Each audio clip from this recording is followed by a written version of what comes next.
Hey guys, Jules coming at you with another reasoning sesh where I challenge the status quo of the wisdom of the world and the church by diving deep into the ancient scriptures, uncovering meanings glossed over by translations, really cutting to the core of the metaphysical aspects of these ancient texts and applying them practically to situations in our present day so that we can manifest Earth 2.0. And today I'm going to be talking more in depth about the calendar and how religious institutions have strayed from the original timekeeping of Source and the real clock in the skies. Come now and let us reason together. Come now, we can talk it over.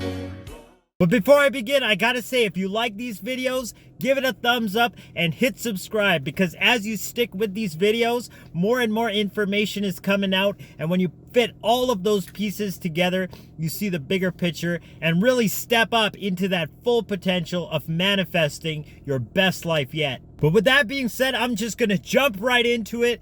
Today, I'm just reading a couple verses from the oracles of Isha, because these are verses that actually expose the institution and show that their timekeeping and their calendars, well, they're basically just not Source's calendar. But this is in the very opening chapter where he's just finished telling them, like, your literal understanding of offering these animal sacrifices doesn't do any good. And he actually compares them to both Sodom and Gomorrah, which, if you remember the story, both cities were destroyed by a rain of fire and sulfur. But he straight up calls the priesthood and the kings of Israel Sodom and Gomorrah. He says, "Hear the word of Yahweh, you rulers of Sodom.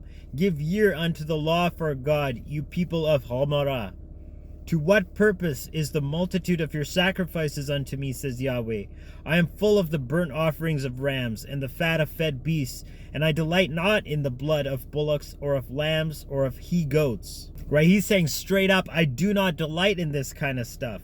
When you come to appear before me, who has required this at your hand to tread my courts? It sounds like Yahweh doesn't even want anything to do with them. He doesn't even want to see them. But then he ties in all these sacrifices and offerings into the very timekeeping of months and of Sabbaths. Check it out. He says, "Bring no more vain oblations. Incense is an abomination unto me.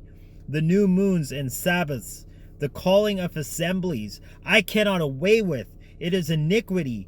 Even the solemn meeting." Yahweh is saying he's fed up. "Your new moons and your appointed feasts, my soul hates." But I thought Yahweh was the one who instituted those times. And even going so far to say, keep these times throughout your generations. How can he say he hates them?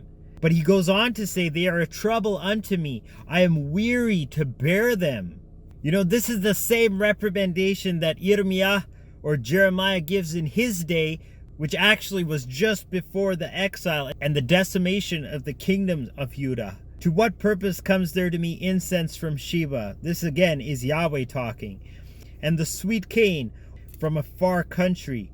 Your burnt offerings are not acceptable, nor your sacrifices sweet unto me." So it sounds pretty harsh, and it sounds like Yahweh doesn't want anything to do with the religious institution, even though this was set up in the times of Moses. So how could they have strayed from such a pure and codified way? Well, there's a bit of history and backdrop here that is actually relayed in the book of Jubilees, which is not in the official canon, but it is a book that describes the historical setting. In the second chapter of the book of Jubilees, it says, "And Yahweh appointed the sun," note that, the sun, "to be a great sign on the earth for days and for Sabbaths and for months and for feasts and for years and for Sabbaths of years and for Jubilees and for all seasons of the years." Now, of course, you know the day, the sunrise and the sunset marks the day. For Sabbaths, when you have 7 of those, every 7th is the Sabbath. And for months, now we're talking about the actual sun going through each of the 12 segments of the yearly cycle. And for feasts, when it hits those cornerstones, and for years, obviously the progression through solstices and equinoxes, and for Sabbaths of years, so when you mark 7 years, that's a Sabbath of years, and for Jubilees, so when you have 7 sabbatical years, or 49 years, the 50th year is a Jubilee. and for all seasons of the years. So as the sun goes through each of the 4 segments of the year, from equinox to solstice, and then equinox to solstice, and then back again, those marked each of the 4 seasons. And this, it says, is all appointed to the sun by Yahweh. But check out what it says later on in the book of Jubilees. It says, "For there will be those who will assuredly make observations of the moon." And that is what Rabbinical Judaism does. All of the months in Rabbinical Judaism are marked by the moon. But look at what the book has to say about observing the moon. How it disturbs the seasons and comes in from year to year 10 days too soon. For this reason, the years will come upon them when they will disturb the order and make an abominable day the day of testimony, and an unclean day a feast day. So all the days being shifted don't relay the original timekeeping device. And we see that also in the book of Enoch, where every year has a specific number of days and all the feasts are on the exact same day every day of the year.